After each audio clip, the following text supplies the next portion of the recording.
Hello વિદ્યાર્થી મિત્રો, બીકે science ઇન્સ્ટિટ્યૂટમાં આપ સૌનું હાર્દિક સ્વાગત છે।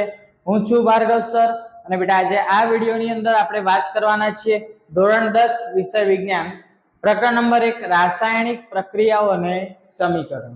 ઓકે, તો પહેલા બેટા આપણે ચેપ્ટરના નામથી શરૂઆત કરીશું, બરાબર। જે પણ વિદ્યાર્થીઓએ ચેનલને સબસ્ક્રાઇબ ના કરી હોય તો તરત જ સબસ્ક્રાઇબ કરી દો, બરાબર, કે બધા જ નવા વિડીયોની માહિતી તમને મળતી રહે। ઓકે, ચલો તો આપણે શરૂઆત કરવા જઈ રહ્યા છીએ બેટા ધોરણ 10 ની અંદર વિજ્ઞાનમાં પહેલું ચેપ્ટર રાસાયણિક પ્રક્રિયાઓ અને સમીકરણો। ઓકે, હવે અહીંયા સમજો કે આ પ્રકરણ છે એકદમ સહેલું, પણ ઘણા બધા વિદ્યાર્થીઓને ભારે લાગે। કેમ, એનું તમને એક એક્ઝામ્પલ આપું કે આપણે ધોરણ 10 ની પહેલા ધોરણ 9 માં અભ્યાસ કર્યો, બરાબર, અને ધોરણ 9 ની અંદર વિજ્ઞાનની અંદર આપણે પહેલું ચેપ્ટર ભણ્યા આપણી આસપાસના દ્રવ્યો। કયું ચેપ્ટર ભણ્યા બેટા આપણે પહેલું? આપણી આસપાસના દ્રવ્યો। તો હવે તમને એમ થાય કે સર અહીંયા આપણી આસપાસના દ્રવ્યો હતું ને 10માં એકદમ સમીકરણો રાસાયણિક પ્રક્રિયાઓ, તો હા બેટા ખાસ ધ્યાન આપજો, ચેપ્ટર બહુ સહેલું છે। શરૂઆતમાં તમને એવું થશે કે સમીકરણ કેવી રીતે બનાવવાના, કેવી રીતે લખવાના, શું કરવાનું શું નહીં, એ બધી જ માહિતી તમને આ પ્રકરણની અંદર મળશે, બરાબર। તો શરૂઆત કરીએ બેટા આપણે આ પ્રકરણની। બે નામથી શરૂઆત કરીશું। નામ તમને થશે કે સર નામ કેમ સમજવાનું? નામ એટલા માટે સમજવાનું કે કોઈ પણ પ્રકરણની તમને માહિતી હોવી જોઈએ। હું તમને એમ કહું કે ચલો ભાઈ રાસાયણિક પ્રક્રિયાઓ અને સમીકરણ, એમાં પહેલો ટોપિક છે પ્રક્રિયા કેવી રીતે થાય છે અથવા થતા ફેરફાર કેવી રીતે છે, તો હું ડાયરેક્ટ કહીશ તો તમને નહીં ખબર પડે, બરાબર।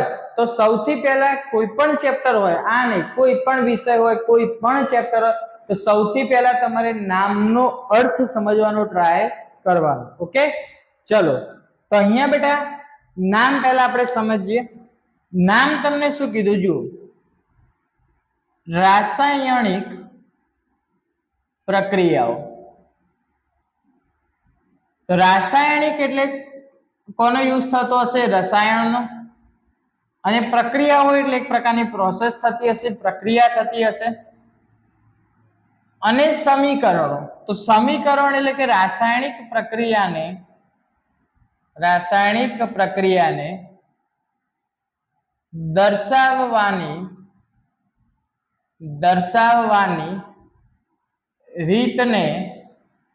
દર્શાવવાની રીતને શું કહેવાય? સમીકરણ કહેવાય, બરાબર।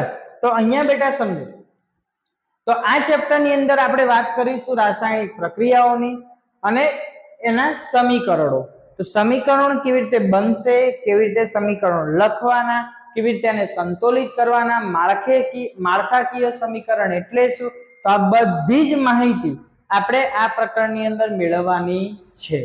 ઓકે, તો અહીંયા નામનો અર્થ બેટા સમજો કે રાસાયણિક પ્રક્રિયાઓ એટલે કે રસાયણ વડે થતી પ્રક્રિયા, અને સમીકરણ એટલે કે રાસાયણિક પ્રક્રિયાની દર્શાવવાની રીતને શું કહેવાય? સમીકરણ। ઓકે, તો ચલો આપણે શરૂઆત કરીએ। તો પહેલું છે રાસાયણિક અને ભૌતિક ફેરફાર, બરાબર। તો ભૌતિક અને રાસાયણિક ફેરફાર એટલે શું? ભૌતિક ફેરફાર અને બીજું છે રાસાયણિક ફેરફાર।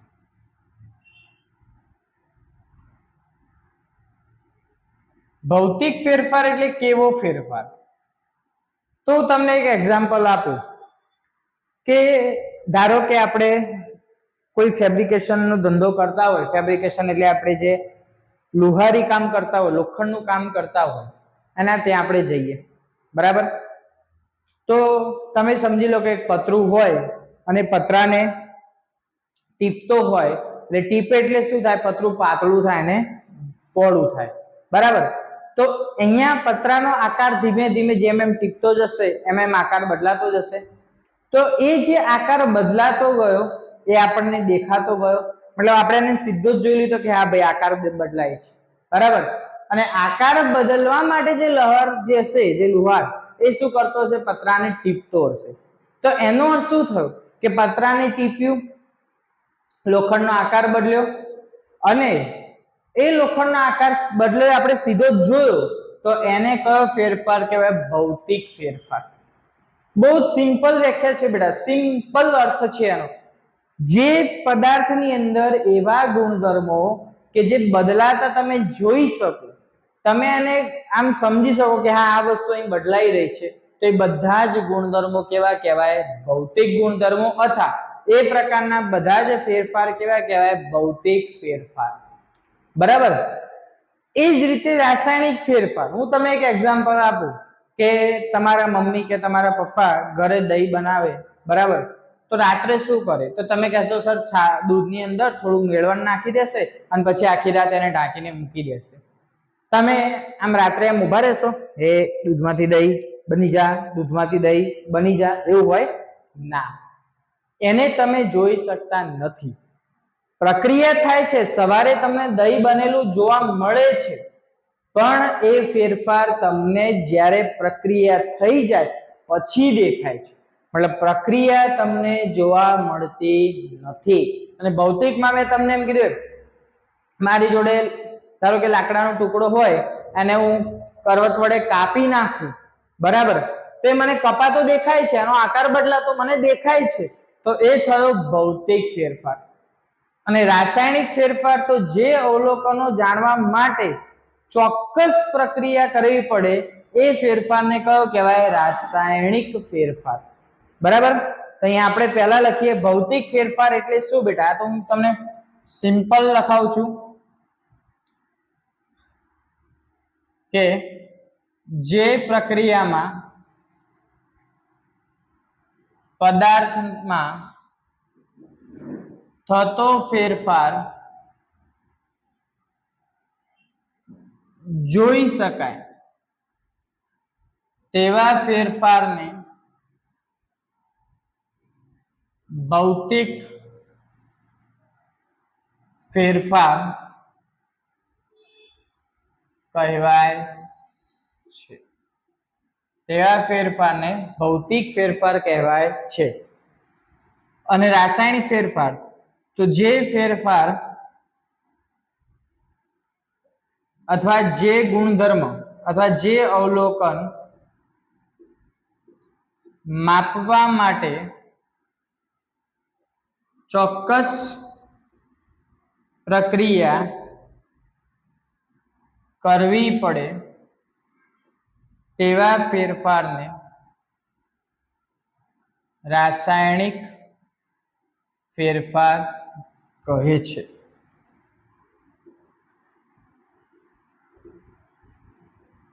હવે તમે કહેશો સર આવું તો મને બુકમાં આપ્યું નહીં, આવું ઘણા વિદ્યાર્થીઓના મનમાં પ્રશ્ન થાય, તો બેટા આ તમારે કંઈ લખવાનું નથી, આપણે સમજવાનું છે. આના વિશે આપણે ડીપમાં જઈશું, બરાબર, પણ આ તમારે ખાસ સમજવાનું છે. બરાબર, કે ભાઈ ધારો કે ભૌતિક ફેરફાર હોય તો આપણે એવું જાણીએ છીએ કે ભૌતિક અવસ્થા પણ બદલાય, ઘનમાંથી પ્રવાહી, પ્રવાહીમાંથી વાયુ, બરાબર.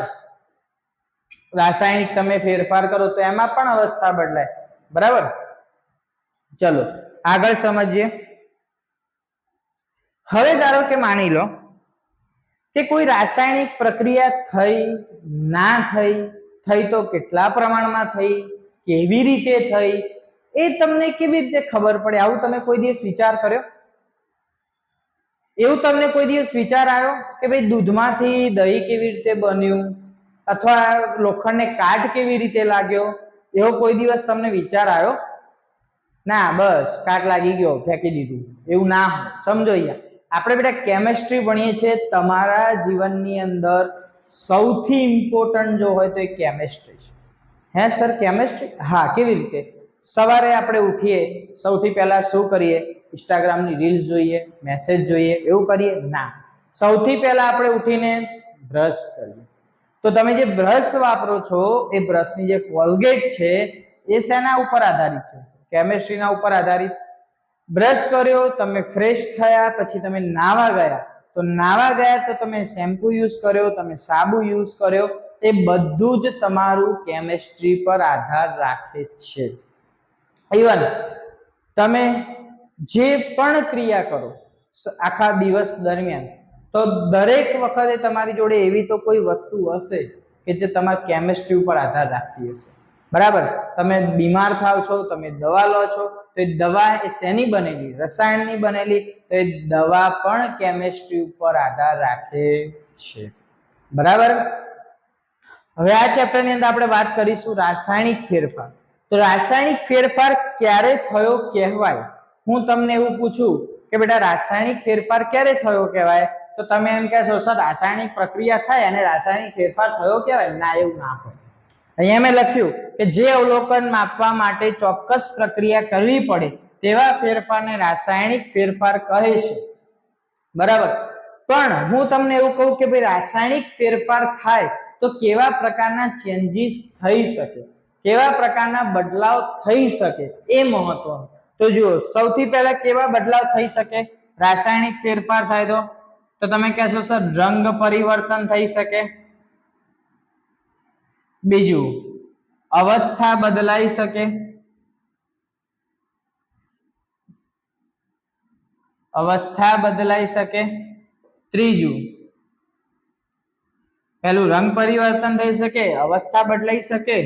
ત્રીજું, તાપમાન બદલાઈ શકે.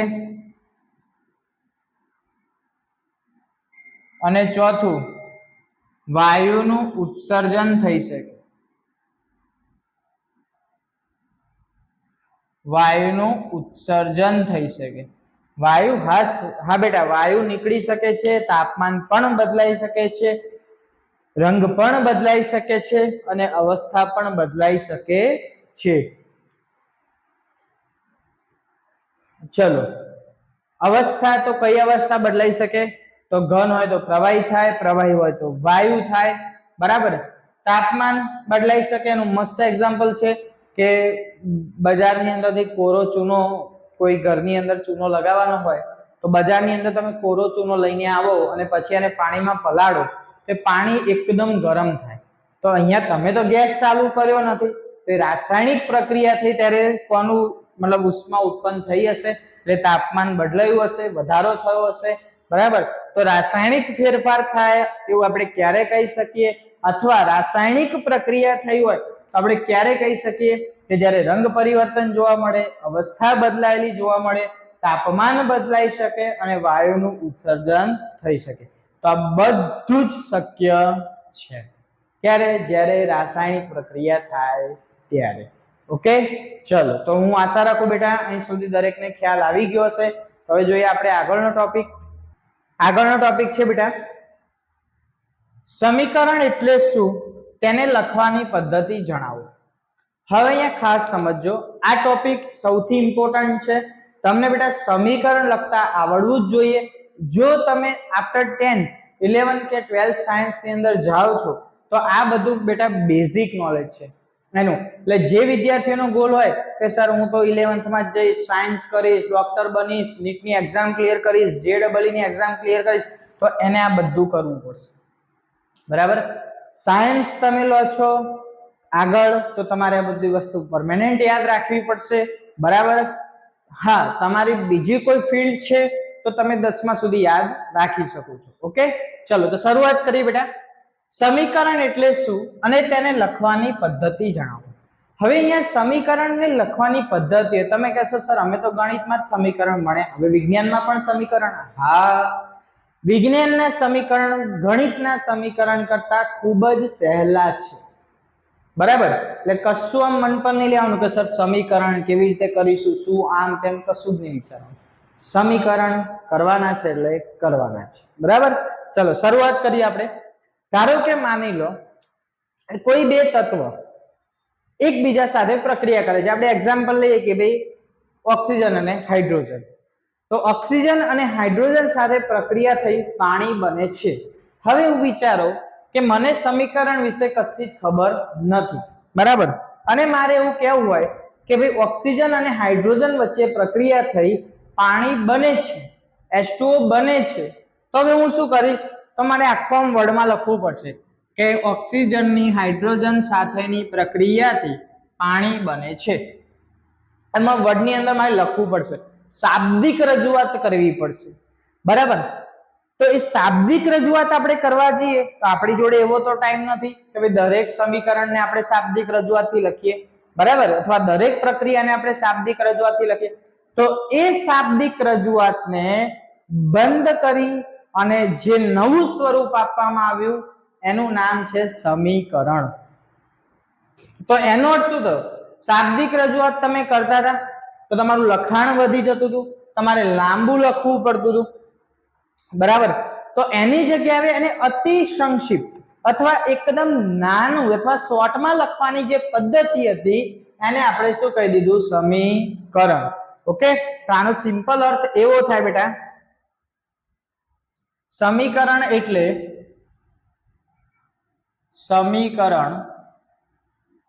એટલે કોઈ પણ રાસાયણિક પ્રક્રિયાને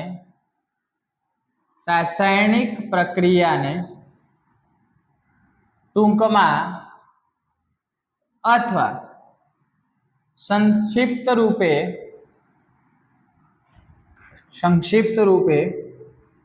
રજૂઆત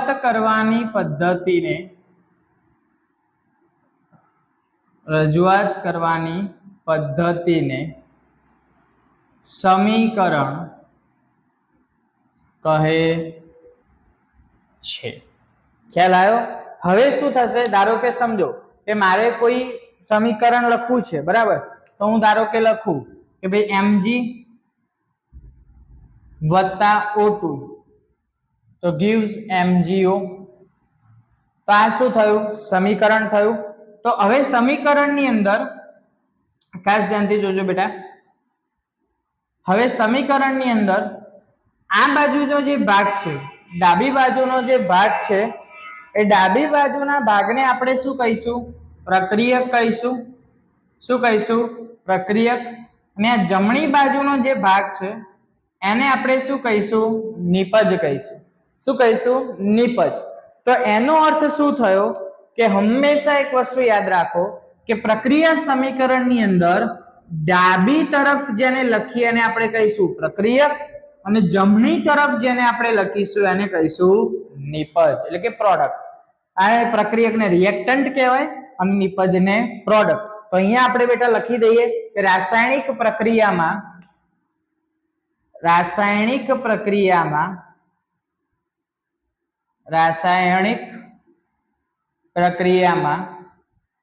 પ્રક્રિયકને પ્રક્રિયાની ડાબી બાજુ લખવામાં આવે છે. કઈ બાજુ લખવામાં આવે છે બેટા? ડાબી બાજુ. અને નિપજને રાસાયણિક પ્રક્રિયામાં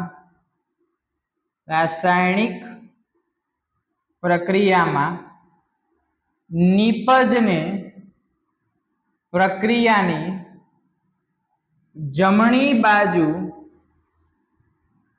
લખવામાં આવે છે. ઓકે, બીજું અહીંયા સમજો. તો અહીંયા તમે આ પ્રક્રિયક છે, આ નિપજ છે. અહીંયા રાસાયણિક પ્રક્રિયામાં પ્રક્રિયકને પ્રક્રિયાની ડાબી બાજુ, નિપજને પ્રક્રિયાની જમણી બાજુ. હવે ધારો કે તમને ખબર છે કે કોઈ પણ રાસાયણિક પ્રક્રિયા થાય તો મિનિમમ કેટલા ઘટક જોઈએ? 2 ઘટક જોઈએ. એટલે કે 2 પ્રક્રિયક તો મિનિમમ જોઈએ તો જ પ્રક્રિયા થશે, બરાબર. તો મિનિમમ પ્રક્રિયક એટલે કે 2 કે 2 થી વધારે જો પ્રક્રિયક હોય તો એકબીજામાં ઉમેર્યા, એકબીજામાં તમે રાસાયણિક પ્રક્રિયા કરવા માટે એડ કર્યા તો એને આપણે શું બોલીએ? સરવાળો બોલીએ ગણિતમાં. અને આપણે અહીંયા શું બોલીશું? પ્લસની નિશાની અથવા પ્લસનું ચિહ્ન. અને એ જ રીતે જો એક કરતા વધારે નિપજ મળે, ધારો કે હું એક્ઝામ્પલ લઉં કે ભાઈ CaCO3 નું વિઘટન કરું તો મને મળે CaO વત્તા CO2 તો અને મને 2 નિપજ મળી. તો એની પણ વચ્ચે હું શું દર્શાવીશ? પ્લસ ચિહ્ન દર્શાવીશ. તો એનો અર્થ શું થયો કે રાસાયણિક પ્રક્રિયામાં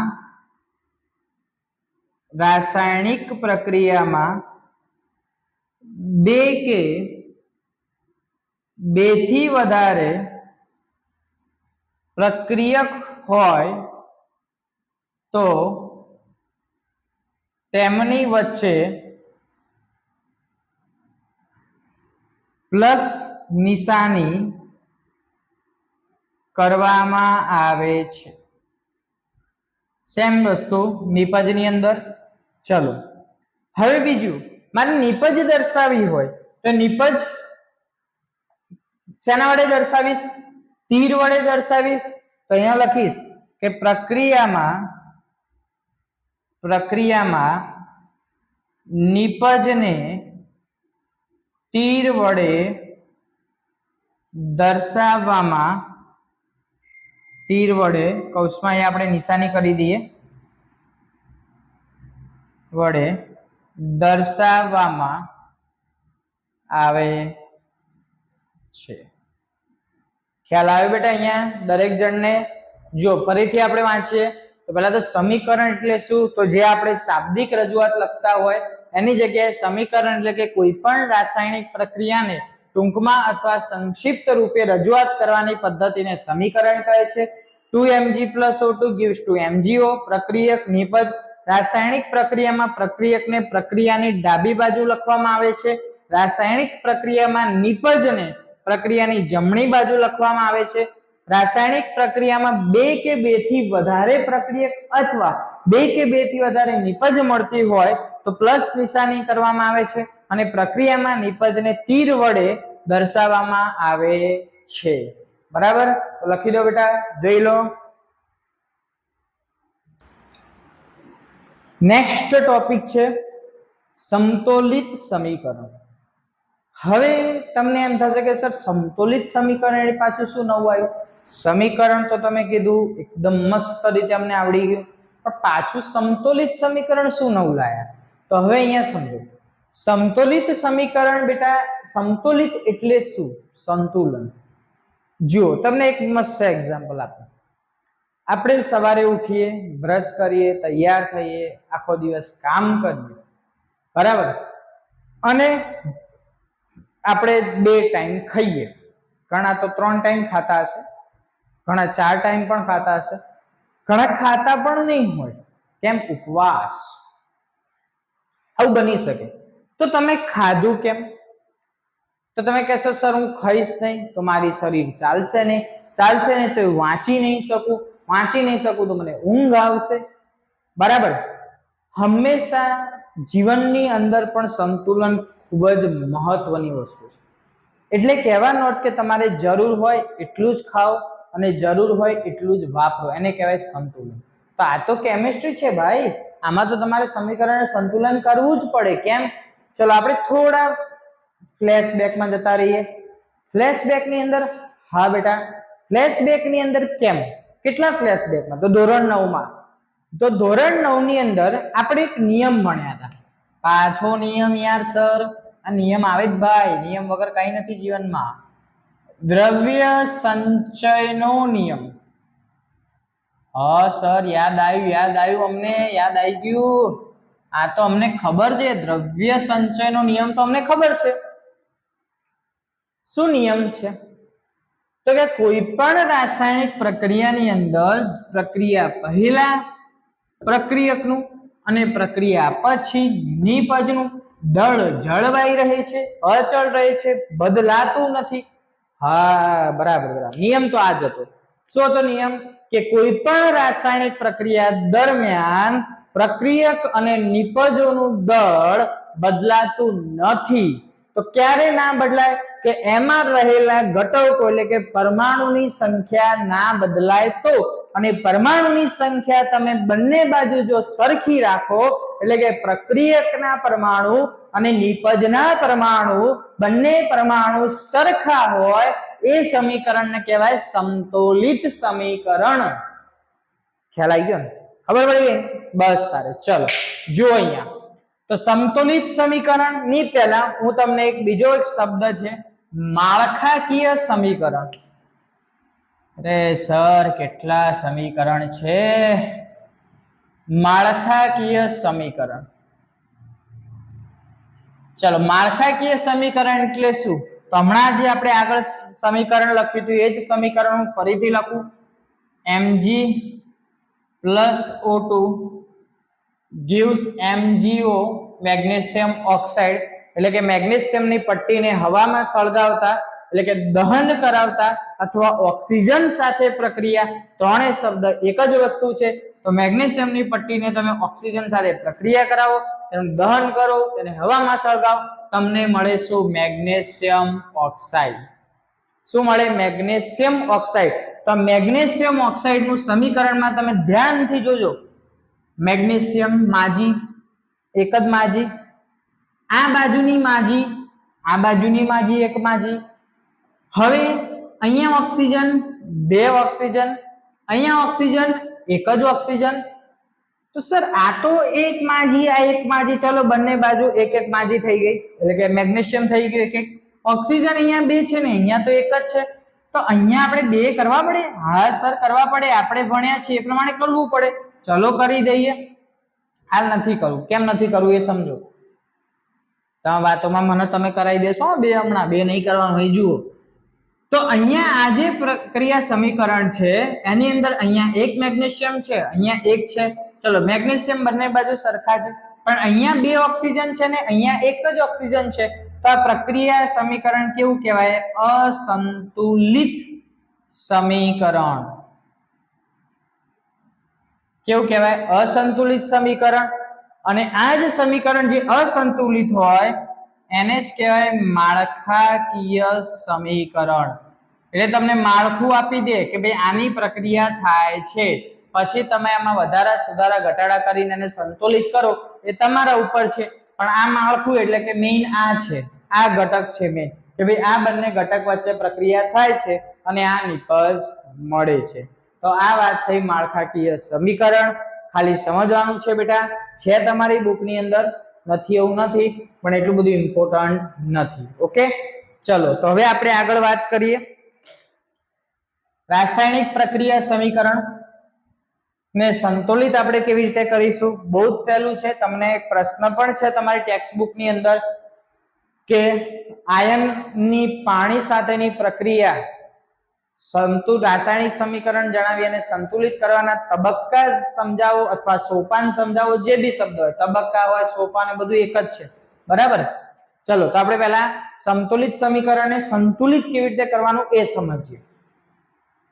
તો પહેલા તો સંતુલિત સમીકરણ એટલે શું? તો અહીંયા હું લખી દઉં સિમ્પલ વ્યાખ્યા કે રાસાયણિક પ્રક્રિયા સમીકરણમાં રાસાયણિક પ્રક્રિયા સમીકરણમાં પ્રક્રિયક અને નિપજ ની નિપજના પરમાણુઓની સંખ્યા સમાન હોય તે સમીકરણને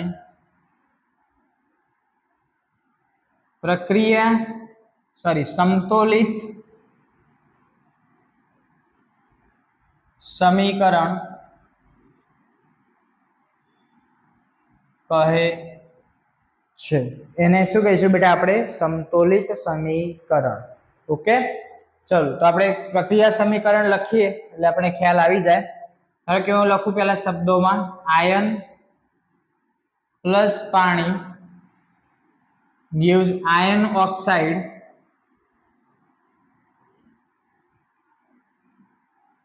પ્લસ હાઇડ્રોજન એટલે કે H2O.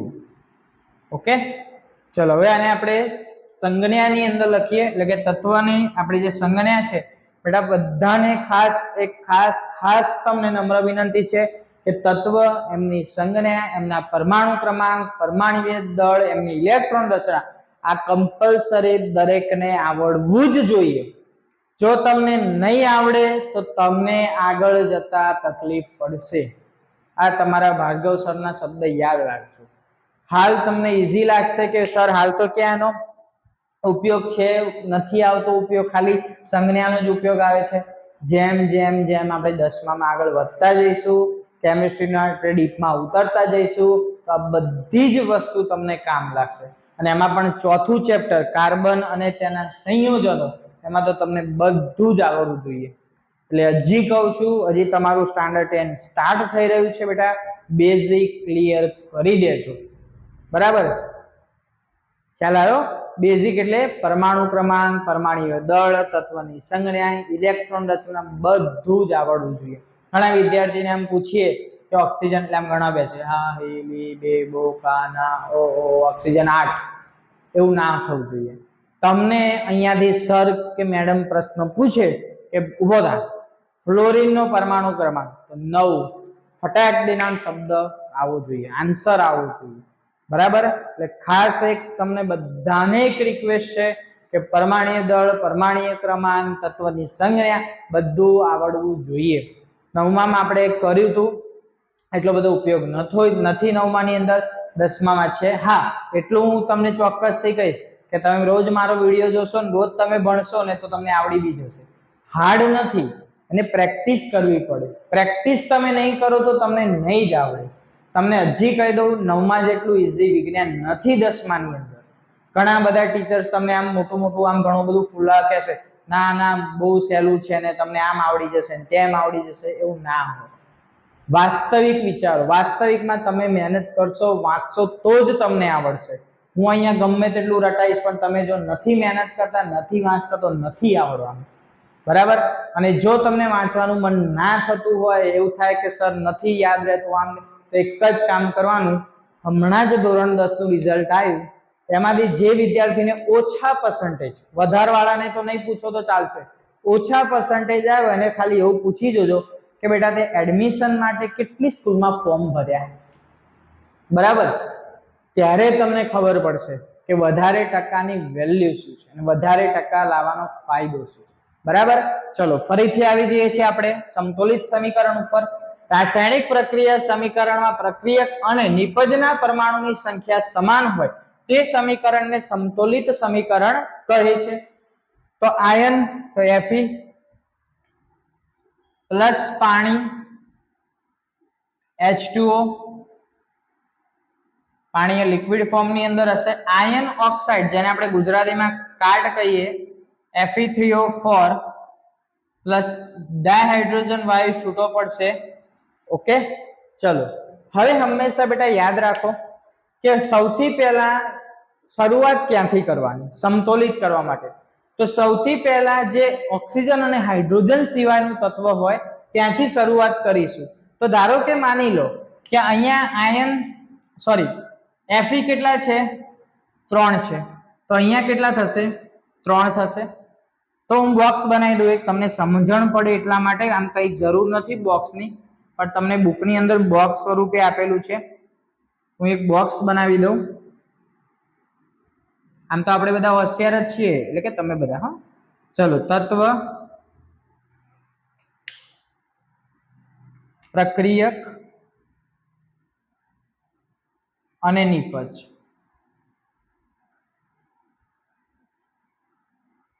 ચલો તત્વ કેટલા છે? Fe, ઓક્સિજન અને હાઇડ્રોજન. તો Fe, ઓક્સિજન અને હાઇડ્રોજન. પ્રક્રિયકમાં Fe એક જ છે. પછી હું સમજાવું. ઓક્સિજનમાં 1 ઓક્સિજન છે, હાઇડ્રોજન 2 છે. અહીંયા 3 છે, અહીંયા ઓક્સિજન 4 છે અને અહીંયા હાઇડ્રોજન 2 છે. હવે અહીંયા સમજો બેટા, બહુ સહેલું છે, કશું આમ લોડ લેવાની જરૂર નથી, કોઈ ટેન્શન લેવાની જરૂર નથી, બહુ ઇઝીલી તમને આવડી જશે. પણ હા, શરૂઆતમાં તમારે થોડી પ્રેક્ટિસ કરવી પડશે. ઓકે, ચલો હવે અહીંયા જુઓ. પ્રક્રિયકની અંદર Fe કેટલા છે? 1 છે. નિપજમાં કેટલા છે? 3 છે. તો આપણે હવે અહીંયા નિપજમાં 3 કરવા પડશે, પ્રક્રિયકમાં Fe 3 કરવા પડશે. તો આપણે કરી દીધા. ચલો હવે આપણે વાત લઈએ હાઇડ્રોજન. તો જુઓ અહીંયા પણ હાઇડ્રોજન 2 છે ને અહીંયા પણ હાઇડ્રોજન 2 છે. તો ચલો હાઇડ્રોજન 2 છે, એટલે હાલ હાઇડ્રોજનને આપણે કશું કરીશું નહીં. તો હવે બાકી કોણ વધ્યું? ઓક્સિજન. તો અહીંયા ઓક્સિજન 1 છે અને અહીંયા ઓક્સિજન 4 છે. સમજો બેટા હવે ખાસ. જો અહીંયા 4 ઓક્સિજન હોય તો આપણે અહીંયા પણ 4 કરવા પડે. તો 4 હંમેશા સહગુણક આગળ લખવાના. ઘણા બધા શું કરે, એમ પગ આગળ લખી દે ઓક્સિજન 4. એવું ભૂલ ના થઈ જોઈએ. એક વસ્તુ યાદ રાખો, હું ધારો કે આવું લખું કે HCl, તો હાઇડ્રોજન 1 ગણાય અને Cl પણ 1 ગણાય. હું એની આગળ 3 લખી દઉં તો આખે આખા બધા જ 3 ગણાય. હું એની આગળ 5 લખી દઉં તો બધા જ પરમાણુ 5 ગણાય. એટલે આગળનો જે અંક લખ્યો હોય, અહીંયા આજે મેં ધારો કે 3 લખ્યા તો અહીંયા Fe3 થઈ ગયા. અહીંયા હું 4 લખું તો હવે આ જે નીચે લખેલો અંક હોય અને આગળ લખેલો અંક હોય એનો ગુણાકાર થાય. તો 4 દુ 8 એટલે હાઇડ્રોજન કેટલા થઈ ગયા? 8 થઈ ગયા. અને ઓક્સિજન કેટલા થઈ ગયા? 4 થઈ ગયા. તો અહીંયા મારે ઓક્સિજન 4 કરવાના હતા તો ઓક્સિજન 4 થઈ ગયા. પણ હાઇડ્રોજન 4 દુ 8 તો હવે હું અહીંયા 4 વડે ગુણું તો થઈ ગયા હાઇડ્રોજન 4 દુ 8. તો જુઓ ફરીથી ધ્યાન આપો. સૌથી પહેલા શું કર્યું? Fe3 હતા તો 3 વડે અહીંયા ગુણ્યા પ્રક્રિયકમાં, બરાબર.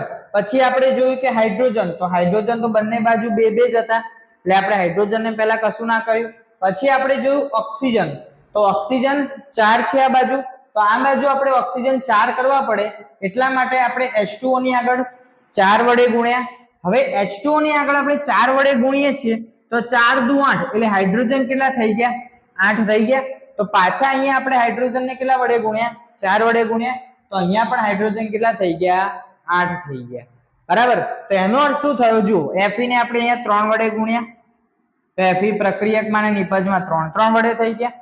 હવે જુઓ, હાઇડ્રોજન ને આપણે અહીંયા કેટલા વડે ગુણ્યા? 4 વડે ગુણ્યા તો અહીંયા 8 થઈ ગયા. અહીંયા પણ 4 વડે ગુણ્યા તો અહીંયા 8 થઈ ગયા. ઓક્સિજન ને પણ આપણે 4 વડે ગુણ્યા તો અહીંયા પણ 4 થઈ ગયા. અહીંયા ઓલરેડી 4 હતા. ઓકે, તો ખ્યાલ આવ્યો બેટા? હું આશા રાખીશ કે અહીંયા સુધી જેટલું પણ આપણે ભણાયું, જેટલું પણ ટોપિક ચાલ્યા એ બધા જ તમને બહુ વ્યવસ્થિત રીતે ખબર પડી ગયા હશે. કોઈ પણ ટોપિક ની અંદર બેટા ડાઉટ ના રહેવો જોઈએ. એક વસ્તુ ફરીથી કહું છું, પ્રેક્ટિસ મેક મેન પરફેક્ટ. જેટલી તમે પ્રેક્ટિસ કરશો, મેથ્સ હોય, સાયન્સ હોય, SS હોય, કોઈ પણ સબ્જેક્ટ હોય, પ્રેક્ટિસ જેટલી કરશો એટલે એમાં પરફેક્ટ બનશો, બરાબર. તો મળીએ છીએ આપણે નવા વિડીયોની અંદર. ત્યાં સુધી બધાને Tata bye bye, C you.